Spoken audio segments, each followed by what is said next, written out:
Quarta-feira, dia 1º de julho de 2020, estamos iniciando daqui a alguns segundos a nossa reunião de todas as quarta-feiras no Centro Espírita Pai José Cambina, na cidade de Barra do Piraí, estado do Rio de Janeiro.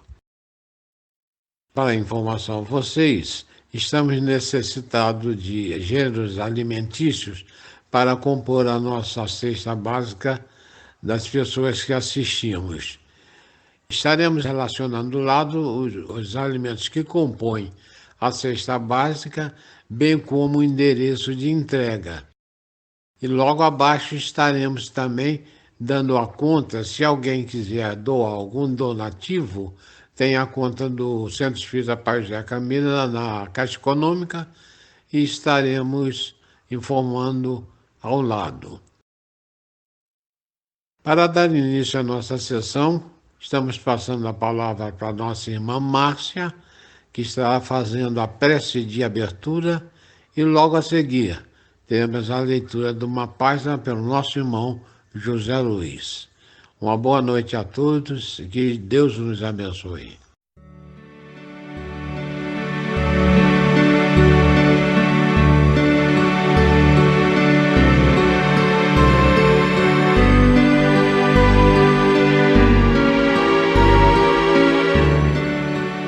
Pai de infinita bondade e justiça, agradecemos a oportunidade que nos dá de estarmos aqui proporcionando um ambiente de luz e aprendizado para mais uma noite de estudo sobre suas sábias leis.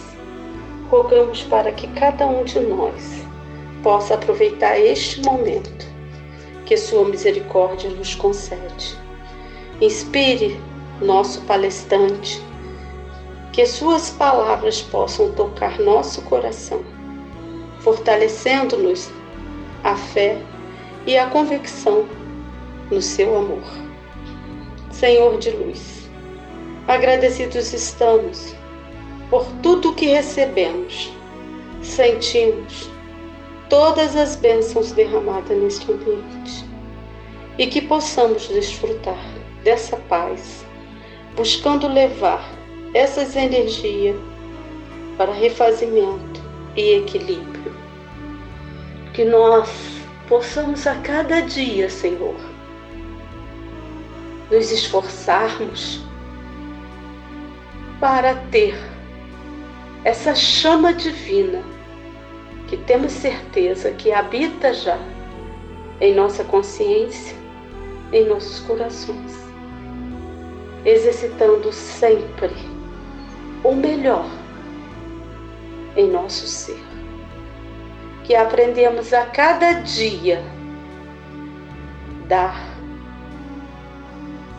o melhor em sentimento, em ação, exemplificando a cada dia essas virtudes que já temos dilatada em nosso ser. Que façamos o bem a cada um que de nós se aproximar, dando sempre, sem querer receber, um sorriso, um bom dia, um como vai.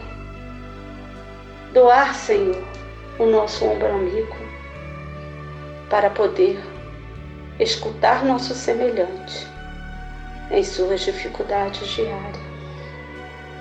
E na certeza que somos tão necessitados como, e que cada um possa doar o melhor de si. Agradecemos por tudo. Que louvado seja o nosso Senhor Jesus Cristo.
Boa noite.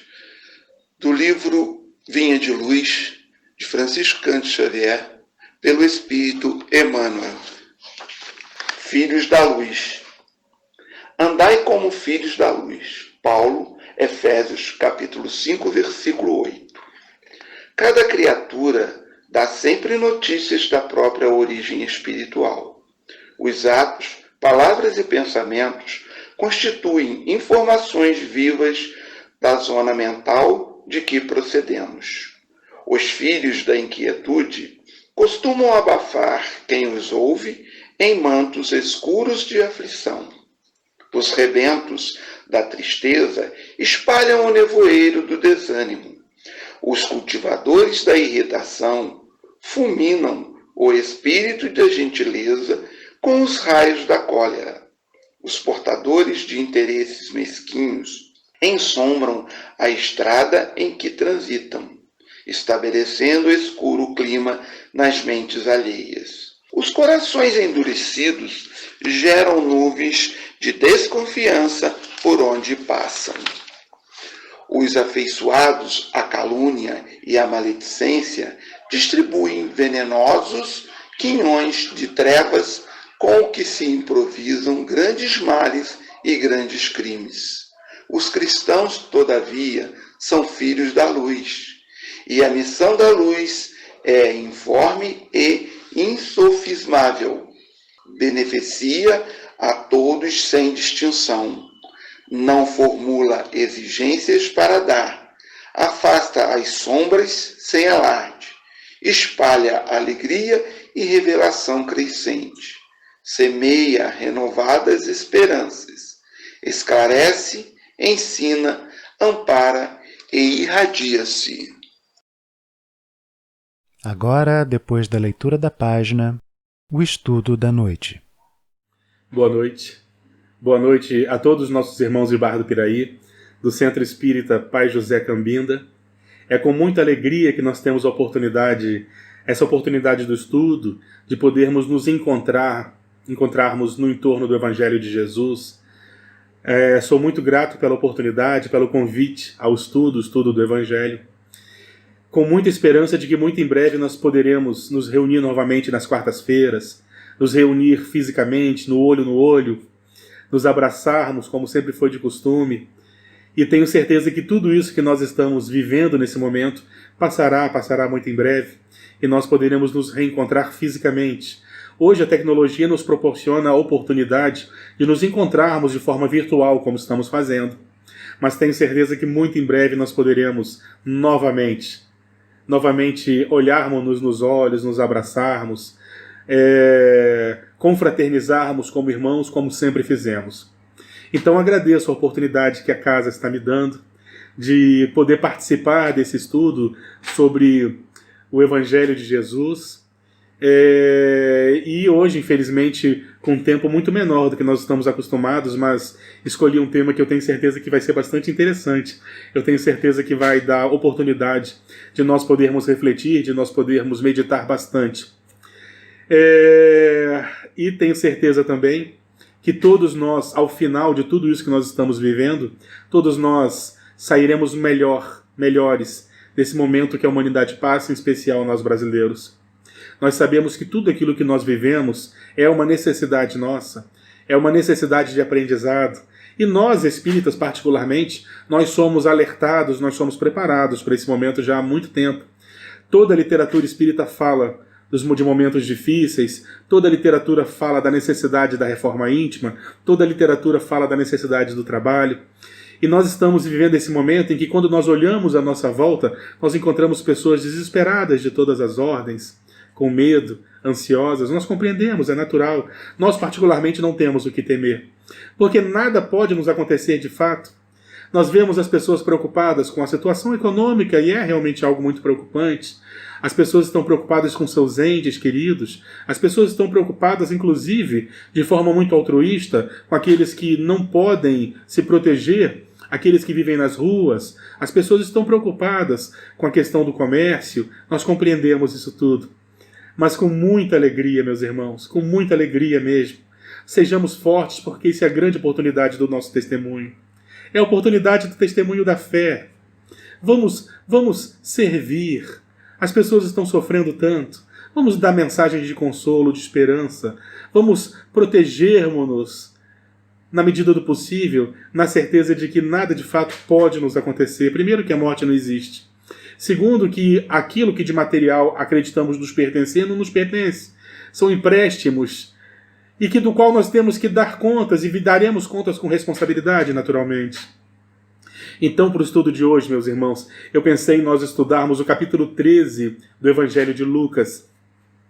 Tenho a impressão até que em algum momento nós já fizemos esse estudo lá na instituição, mas hoje nós o faremos aqui rapidinho, exatamente para podermos meditar sobre o que nós estamos passando. Antes de nós falarmos sobre o Evangelho de Lucas, é necessário a gente dar algumas explicações históricas. Bom, nós sabemos que os judeus, eles construíram um grande templo em Jerusalém, que já era o segundo grande templo que eles construíam. O primeiro, na antiga Jerusalém, foi destruído por Nabucodonosor II. Não apenas destruiu o templo, como levou também todas as riquezas que existiam dentro do templo, como a Arca da Aliança e assim vai. Nesse templo em Jerusalém, na Nova Jerusalém, que hoje também não existe mais, apenas os seus muros foram preservados, chamados hoje de Muro das Lamentações, nós sabemos que no templo, então, em Jerusalém, era um local de culto. Todos os judeus rumavam a Jerusalém pelo menos 3 vezes ao ano, no período da Páscoa, do Pêssah, do Pentecostes, 50 dias depois, era uma outra festividade, e também tinha a festa dos tabernáculos, mais ou menos no mês de setembro. Então nós tínhamos essas 3 grandes festas, 3 importantes festas, que todos os judeus rumavam para Jerusalém. A quantidade de judeus que estavam em Jerusalém nesse período era tão grande que existia então uma vigilância muito grande por parte dos romanos. Nós vamos lembrar aqui que os judeus estavam sob jugo romano nesse período. Mas os romanos, como estratégia de dominação, para que eles não vivessem em conflito com os judeus, o que os romanos fizeram? Os romanos permitiam que os judeus realizassem os seus cultos. Eles, inclusive, não entravam na parte principal do Templo de Jerusalém. Eles só entravam até o átrio, onde os outros estrangeiros, os outros gentios podiam entrar. Mas eles não entravam no templo propriamente dito, eles entravam apenas no átrio. Esse átrio ficava à frente do templo. Mas como se reuniam muitos judeus, eles naturalmente tinham que vigiar, tinham que estar presentes. Então existiam torres de vigilância construídas pelos romanos. Inclusive, ao redor do Templo de Jerusalém, nós temos as chamadas Torres Antônias. Essas torres eram usadas pelos romanos para que eles pudessem vigiar do alto das torres a movimentação desses judeus. Imaginamos que deviam existir muitos soldados romanos, talvez uma centúria, uma centena desses soldados, e eles ficavam ali vigiando o trânsito dos judeus sem interferir naturalmente nos seus cultos. Ao sul de Jerusalém também existia um outro local de adoração, chamava-se Tanque de Siloé. No Tanque de Siloé era um local que, como o próprio nome já diz, inclusive algumas traduções chamam de piscina. Era um local de onde vinham do subsolo águas, inclusive águas termais. Essas águas, existia uma mística, algumas pessoas acreditavam que essas águas se agitavam.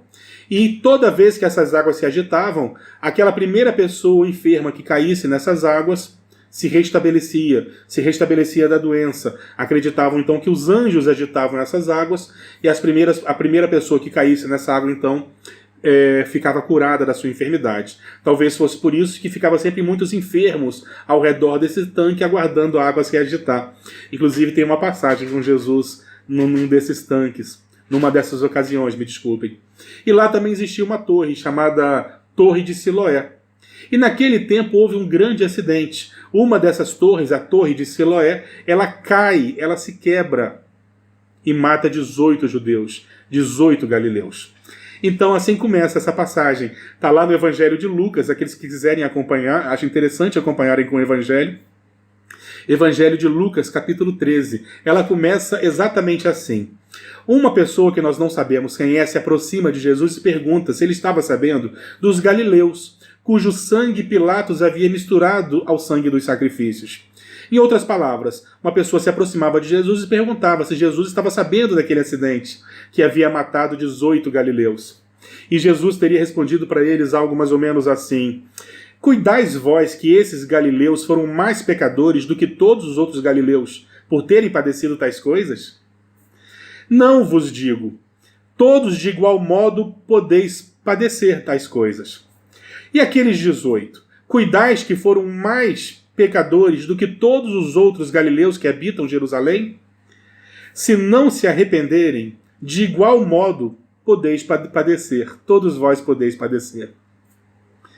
Reparem, Jesus repete 2 vezes.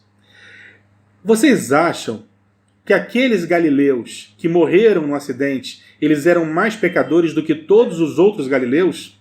Ou de todos os outros que habitavam Jerusalém? Perguntava Jesus. E depois ele repete novamente a pergunta. Vocês acham que aqueles 18 eram mais pecadores do que os outros, só porque isso aconteceu com eles? Em verdade eu vos digo que qualquer um de vocês, qualquer um de nós, isso pode acontecer com qualquer um de nós, desde que nós não tenhamos nos arrependido. Aí fica uma curiosidade. Como assim?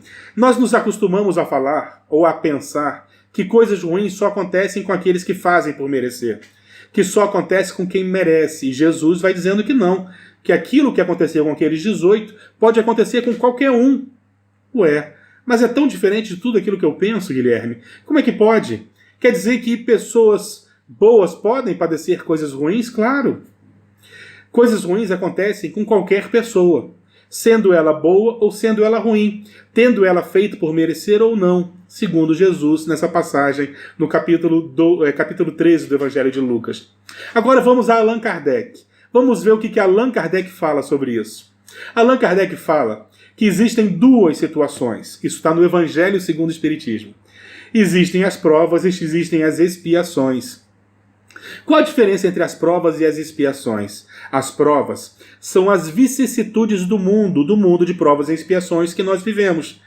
São as dificuldades, são os acidentes, são as coisas do mundo que todos nós podemos padecer por essas coisas. As expiações, elas são sempre resultado das nossas más escolhas. As expiações é a lei de ação e reação. As expiações é a colheita de uma semeadura.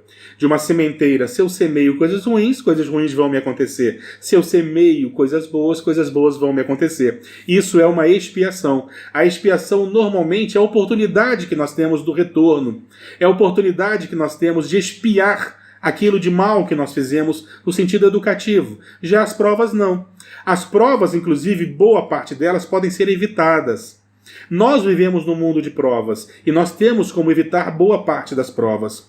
As provas são pequenos obstáculos do dia a dia, por exemplo, e as provas existem para pessoas boas e para pessoas ruins. Todos nós estamos submetidos às provas e são também as provas grandes oportunidades regeneradoras para todos nós. Pessoas boas e pessoas ruins serão sempre submetidas às provas. E nós temos como evitar essas provas, ou temos como sair bem dessas provas, quando nós, por exemplo, nos preocupamos, a forma como nós tratamos as pessoas, quando nós nos preocupamos com a nossa segurança, por exemplo. Se nós acreditarmos que só acontece conosco aquilo do qual nós merecemos, ou aquilo do qual nós fizemos por onde, nós poderemos acabar tendo atitudes irresponsáveis do tipo, está tendo um tiroteio, mas eu vou passar por ali, porque se não está no meu registro kármico receber um tiro, eu não vou receber, isso não é verdade. Você pode receber um tiro sim. A sua função é de se preservar. Então as provas, elas são situações que nós podemos, na maioria das vezes, evitá-las através da oração, da responsabilidade, dos bons pensamentos, dos bons sentimentos. Assim nós permitimos, inclusive, que aqueles que nos protegem do invisível possam interferir em nossas vidas, nossos guias, nossas entidades, nossos orixás. Eles possam interferir em nossas vidas quando nós estamos em comunhão, através das boas ações e dos bons pensamentos. Isso são as provas. As expiações não. As expiações são aquilo que nós temos que passar por uma necessidade. Por exemplo, toda vez que eu emano uma energia negativa, no céu não tem um reservatório de energia negativa do Guilherme. Então essas energias voltam para mim. Isso é uma expiação. A expiação é a grande oportunidade de nós refazermos aquilo que fizemos de errado. As expiações, então, em outras palavras, é o que as pessoas costumam confundir com castigo. Castigo não existe, Deus não castiga. Entretanto, Ele nos dá novas oportunidades para que nós possamos expiar aquilo que nós fizemos de errado, para que nós possamos compreender que aquilo não se faz, que nós não desejamos ao outro aquilo que não foi bom para conosco. É a oportunidade de nós limparmos esses nódulos que nós criamos no nosso perispírito, porque quando nós vibramos mal, nós criamos máculas, criamos manchas no nosso corpo perispiritual. E quando nós fazemos coisas boas, nós limpamos essas manchas. As expiações são isso. As expiações são o resultado das nossas más ações, das nossas más escolhas. Em algum momento nós temos que responder por isso. E é justo que seja assim. Então as expiações são isso, inevitáveis. Toda expiação é uma prova, mas nem toda prova é uma expiação. Em outras palavras, as provas nós podemos, a maioria delas, evitar. Nós evitamos quando somos responsáveis, prudentes, quando nós conseguimos vibrar coisas boas, quando nós conseguimos elevarmos-nos de tal forma que nós permitimos que o bem interfira em nossas vidas, que os amigos do invisível possam interferir em nossas vidas. Então, a maior parte das provas nós temos como evitar. Elas são vicissitudes de um mundo. As provas são vicissitudes de um mundo primitivo como o nosso, onde nós cruzamos com pessoas difíceis no nosso caminho, onde nós encontramos tempestades que estão aí para todos. Essas são as provas. Então, meus irmãos, faltando alguns segundos para acabar o tempo que nos foi oferecido, meditemos sobre as provas e as expiações. Nós vivemos num mundo onde elas existem. Existem as provas e existem as expiações. As expiações são importantíssimas para o nosso crescimento, porque é a nossa oportunidade de pagarmos, de refazermos, de reconstruirmos aquilo que ficou mal feito no passado.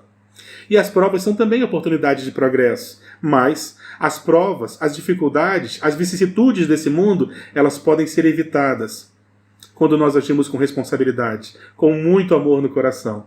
Que a paz de Jesus permaneça entre nós e que muito em breve nós possamos nos encontrar para que nós possamos, através das histórias, percebermos o quanto que cada um de nós cresceu nesses momentos difíceis que o mundo está passando. Que Jesus esteja entre nós. É chegada a hora de recebermos a falange indiana. Essa falange não incorpora. Ela fluidifica o ambiente, energiza a água e traz às pessoas o alívio e o conforto espiritual e material necessário. Portanto, tranquilidade, fiquem acomodados na cadeira e vamos recebê-los com muita alegria, com muito amor, com muita confiança. Que assim seja.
chegado ao término desse trabalho. Só gratidão. Senhor Jesus, obrigado por mais essa oportunidade, por mais esse trabalho, dilatando em nosso ser a melhor essência, a essência em poder servir, em poder silenciar nossas emoções, em conexão com esses amigos espirituais, com esse Pai de amor e bondade, que nos ajuda a seguir, que nós possamos trabalhar sempre, Senhor, não deixar que a ociosidade tome conta do nosso ser, que nesse momento nós possamos dilatar sempre essa vontade, esse esforço de buscar dentro de nós essa essência de querer vencer a nós mesmos, porque já sabemos quais são as dificuldades que o mundo apresenta para que nós trabalhemos intimamente rumo a essa ascensão, que nós possamos trabalhar sempre o orgulho, a vaidade que ainda toma conta do nosso ser e olharmos mais ao nosso semelhante como um ser tão necessitado quanto nós mesmos.